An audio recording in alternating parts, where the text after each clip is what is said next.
Donc, vous voulez que je vous fasse une démo des e-prescriptions, hein? Exactement, dans la situation toute fraîche où moi j'ai pu mettre la nouvelle ordonnance avec le modèle type et j'ai juste téléchargé Vidal Expert.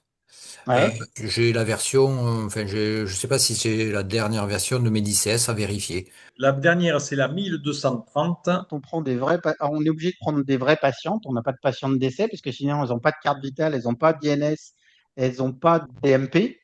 Les dossiers s'interconnectent avec leur DMP grâce à l'INS, mais on ira jusqu'au bout des choses. Donc voilà, une patiente réelle. Donc en fait, maintenant, on a deux boutons en haut.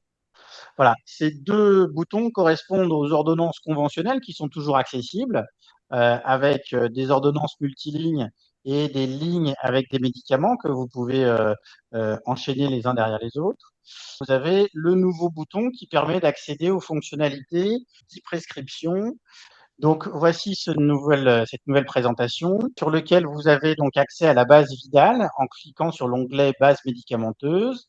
Vous avez toujours pareil accès à des ordonnances types qui sont dans l'idéal des ordonnances multilignes et vous avez des lignes types qui correspondent en général chacun à un médicament avec parfois un dosage. Chacun fait un peu comme il veut sur le plan organisation.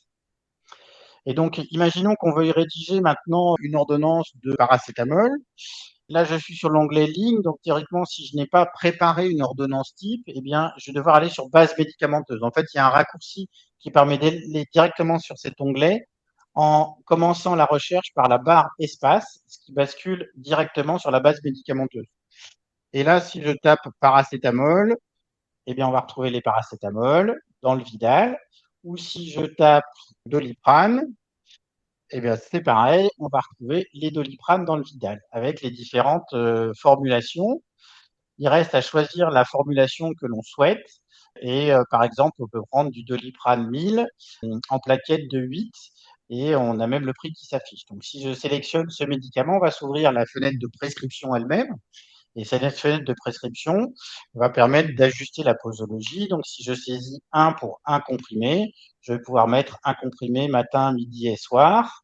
Et on voit que la formulation qui va être sur l'ordonnance va s'afficher ici en rouge. Hein, donc, ce qui est en rouge ici va aller s'imprimer sur l'ordonnance. Une fois qu'on a défini la posologie quotidienne, on peut le mettre pendant 10 jours. Voilà. Et donc, on a la formulation complète, un comprimé matin, un comprimé le midi, un comprimé le soir pendant 10 jours. On peut préciser un conditionnement en disant une boîte, deux boîtes ou un flacon, deux flacons.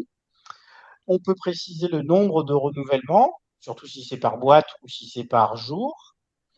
Le motif, si jamais, mais c'est une case personnelle, c'est non imprimable sur l'ordonnance. Donc, on peut rajouter un motif. Si par exemple on l'a prescrit pour son enfant et qu'on n'a pas envie forcément de noter que c'est pour son enfant, bah, ça permet de le saisir là. Et les commentaires, en revanche, seront saisis sur l'ordonnance qui va s'imprimer. Donc, par exemple, en cas de douleur. Donc, je saisis ce motif, je valide ma prescription et donc automatiquement, il va vérifier qu'il n'y a pas d'alerte particulière vis-à-vis de ce médicament. Alors, avec le Vidal, il y a toujours des dizaines d'alertes. C'est votre liberté à vous de les parcourir ou pas et de cliquer sur j'ai pris connaissance des alertes. Mais bien sûr, vous engagez votre garantie et votre responsabilité en cliquant sur j'ai pris connaissance des alertes. Donc voilà la prescription. On peut rajouter une prescription si par exemple j'ai une ligne type ici avec Blantadis. Vous voyez que ça c'est des prescriptions type que j'ai déjà saisies. Un comprimé 2 fois par jour pendant 5 jours en cas de douleur, pendant 10 jours. J'ai ma prescription, je la valide. Alors là, vous voyez par exemple, il m'a dit vous n'avez sélectionné ni posologie ni conditionnement. Voulez-vous poursuivre la validation quand même? Donc effectivement, c'est pas très malin parce que j'ai mis juste pendant 10 jours. Donc il faudrait que je mette un comprimé, une prise pardon, même mis 0. Voilà, un comprimé pendant 10 jours. Et donc là, la prescription, il va vérifier, et c'est ça qui est le plus intéressant dans la formulation Vidal, qu'il n'y a pas d'interaction entre les deux médicaments que je mets dans l'ordonnance. Si j'ai saisi dans les antécédents allergie une allergie au paracétamol, normalement, il va ressortir ici. Effectivement, on peut saisir donc ces lignes types ou ces ordonnances types. Et ça, c'est assez simple. Pour saisir une ligne type dans les médicaments, par exemple, si je veux conserver mon paracétamol comme prescription type, je vais cliquer sur le médicament et ici, je vais pouvoir en haut ajouter comme ligne type. Ah oui. Ou alors, si je veux les deux médicaments dans une ordonnance, dans ma colonne ordonnance type, je vais faire ajouter comme ordonnance type Et là, ça va enregistrer les deux, hein, les deux. les deux. Donc, par D'accord. exemple, moi, j'ai un combo comme ça qui s'appelle douleur et qui Hmm. associe à anti-inflammatoire et paracétamol. Et on peut aussi, d'ailleurs, quand on a juste une ligne que l'on veut saisir, pour être sûr de ne pas se tromper, on peut faire un clic droit sur l'ordonnance. Et ici, en bas, vous avez enregistré en ligne type. Ah oui. Hein, dans les lignes droites, dans les clics droits, on a accès à pas mal de fonctionnalités du Vidal, comme afficher les médicaments génériques, afficher les médicaments génériques, voir les posologies suivant la MM. Enfin, vous avez accès à un certain nombre de fonctionnalités avec les clics droits qui sont assez pratiques. C'est-à-dire quand vous avez un doute sur la posologie, c'est assez sympa de pouvoir, d'un simple clic ici, accéder aux posologies de la MM. Donc, une fois qu'on est content de son ordonnance, eh bien, on n'a plus qu'à faire imprimer. Donc, on peut la garder en réserve, enregistrer et fermer, mais on peut aussi donc directement l'imprimer. Et donc, si je clique sur imprimer, je vous le ramène ici, hop, voilà, il y a mon ordonnance ici qui va se générer. Et c'est là, il y a la possibilité de ne pas générer de e-prescription et ne pas envoyer au DMP. Alors, c'est deux choses différentes. C'est-à-dire que la e-prescription, c'est une sécurisation de l'ordonnance qui permet de valider le fait que l'ordonnance a bien été éditée avec un logiciel Ségur et donc elle est de ce fait rendue infalsifiable et le pharmacien peut, à l'aide du QR code qui va s'imprimer sur l'ordonnance, valider toute l'ordonnance d'un seul coup. Donc ça lui permet, lui, s'il est un peu équipé en informatique, d'avoir directement la dispensation des médicaments. C'est assez pratique pour eux et ça permet de valider le fait qu'elle n'ait pas été falsifiée. Et d'ailleurs, quand on veut prescrire des stupes, et maintenant les ferralgan-codéinés en fait partie, eh bien on demande soit une e-prescription, comme celle-ci, soit une prescription sur une ordonnance avec un filigrane et un duplicata à la main, avec du papier imprimé chez un imprimeur spécial. Donc la seule façon en fait pratique à partir d'un ordinateur d'avoir une prescription de stupes à l'heure actuelle, c'est maintenant d'utiliser les e-prescriptions. Pour précision, ce sont des ordonnances qu'on peut envoyer par mail aussi, alors. Ouais, alors c'est même mieux que le mail en fait, parce que là c'est la deuxième case, c'est envoyer au DMP. C'est-à-dire par D'accord. défaut, l'ordonnance va La passe. alimenter l'espace numérique de santé, c'est-à-dire mon espace santé sur l'appli de la patiente. Et maintenant, il y a souvent des patients qui me disent ah, c'est bizarre, j'ai déjà reçu votre ordonnance. Je dis bah oui, ça part en même temps en live sur le DMP de la patiente. Donc la patiente y a accès dans le DMP et le pharmacien y a accès via la e-prescription, via le QR code. Dans l'e-prescription, la spécificité, c'est que ça va être envoyé depuis l'ordinateur directement jusqu'au serveur de la sécurité sociale avec Hmm. le médicament. C'est-à-dire que ton ordonnance aura à partir de là deux circuits.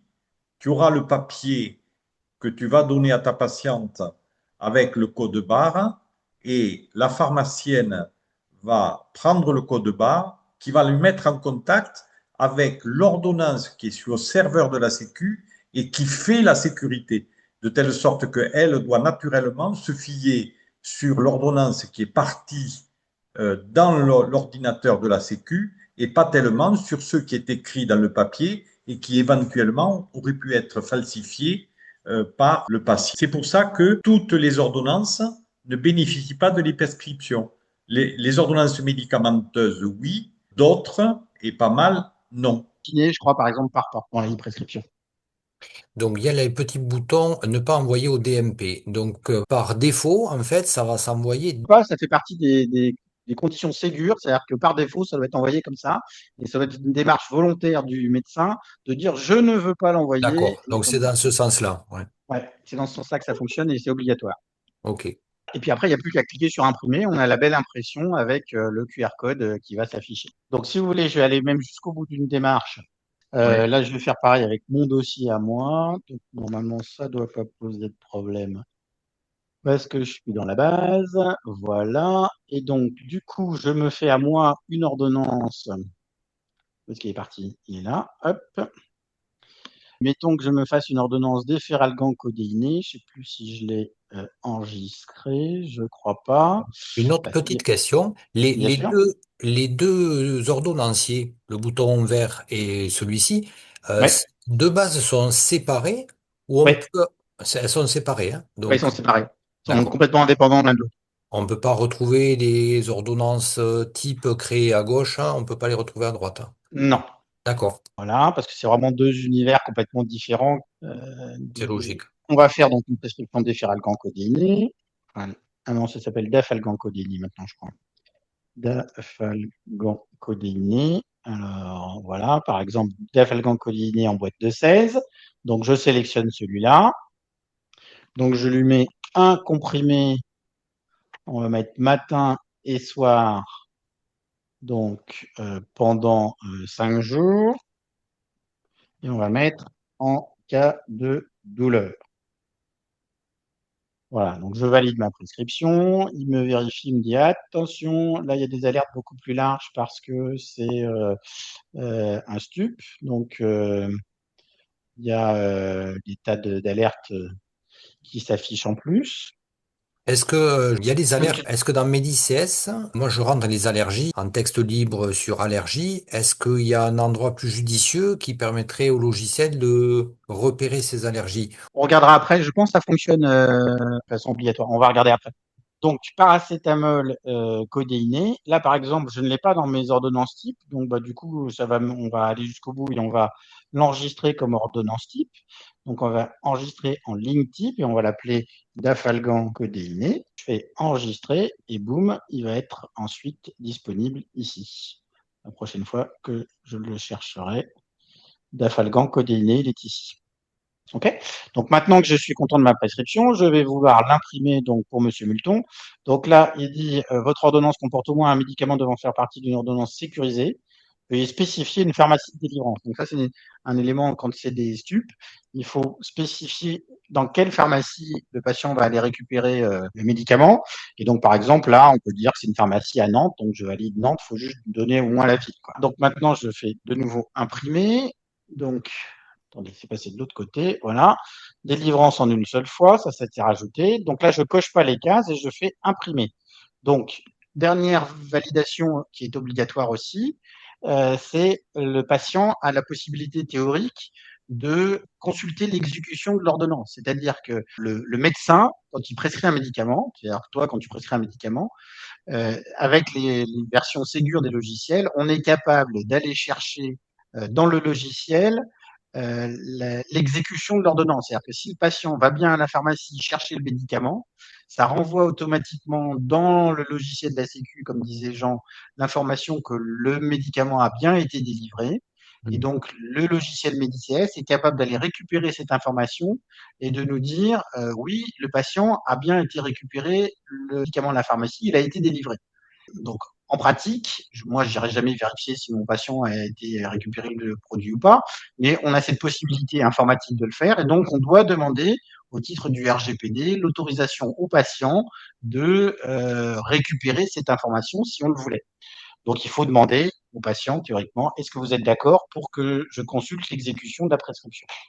Bon, en pratique, c'est d'une lourdeur sans nom, et je crois que dans les versions d'après de Ségur, c'est quelque chose qui va sauter. Voilà, donc là, vous ne voyez pas, mais je vais vous montrer à l'écran. Donc, le, l'imprimante est en train de m'imprimer donc cette ordonnance, qui est une ordonnance sécurisée, et avec le QR code qui, euh, Oui, on le voit. qui définit la e-prescription. Okay, il y a même le QR code de l'INS. Alors l'INS, le numéro de sécu unique, peut être mis sous forme de QR code aussi, ou sous forme de ligne. Je crois qu'il vaut mieux mettre les lignes, ça prend moins de place. Mais là, pour les ordonnances sécurisées, moi, c'est un QR code. Et un QR code aussi donc pour l'ordonnance d'efferalgancodinée. Donc là, cette ordonnance d'efferalgancodinée, comme vous voyez sur l'écran, eh bien, elle va être envoyée automatiquement au DMP, dans mon DMP. Donc, cadre d'exercice ambulatoire, automatiquement, il va noter ça.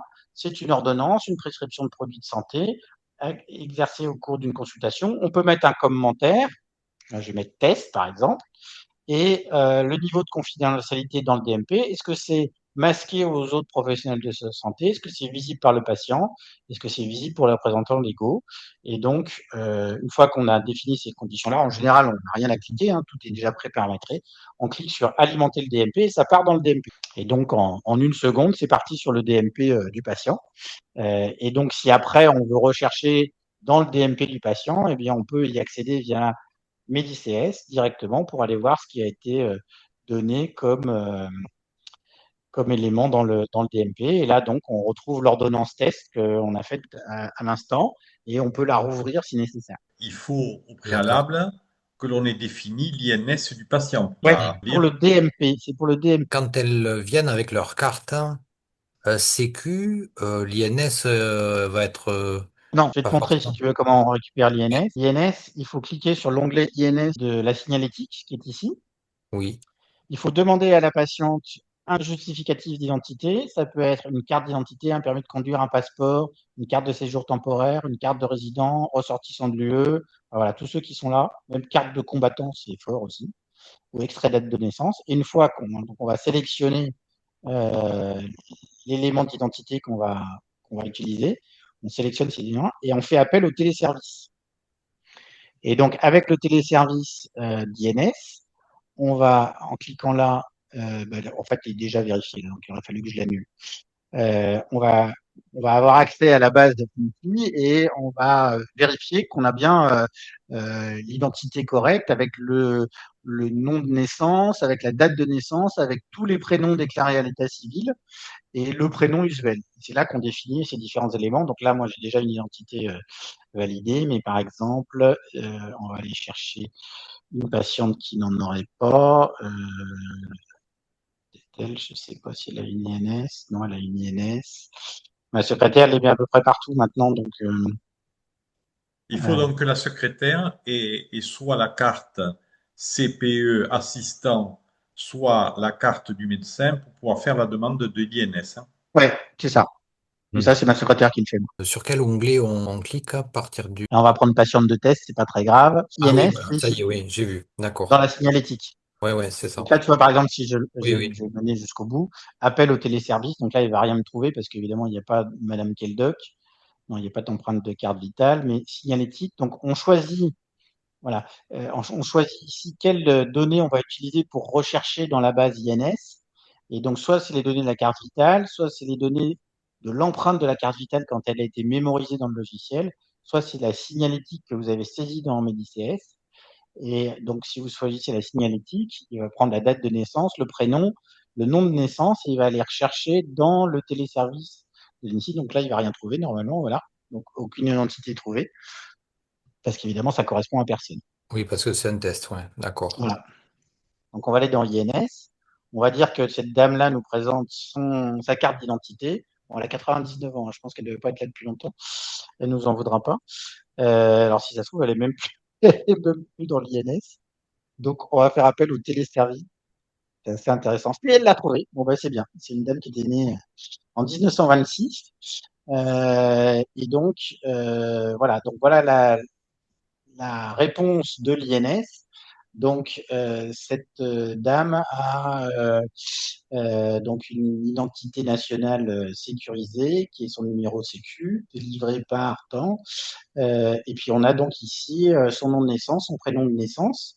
Et on va sélectionner ici, pour valider l'INS, on va sélectionner le prénom usuel. Donc, est-ce que ça fait appeler Janine, Janine Marguerite avec un tiret ou pas? Et donc, une fois qu'on a validé la bonne déclinaison de son prénom usuel, eh bien, on n'a plus qu'à valider pour que l'INS soit validé.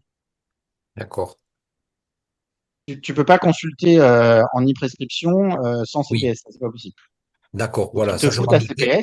il te faut ta Oui. CPS, il faut que ton assistante ait sa propre CPE avec un statut d'assistante. Alors, on a récemment appelé et on nous a dit qu'il n'y avait pas un troisième type de carte.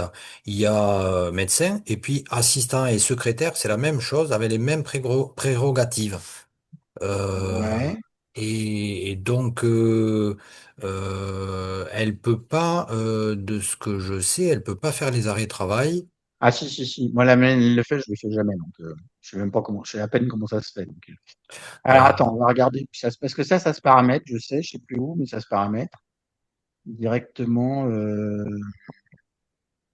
Et voilà, pour aller plus loin, est-ce que moi, en gardant ma carte CPS et elle une carte d'assistant, si je crée l'ordonnance sécurisée, est-ce que elle, de son poste, elle peut le rééditer?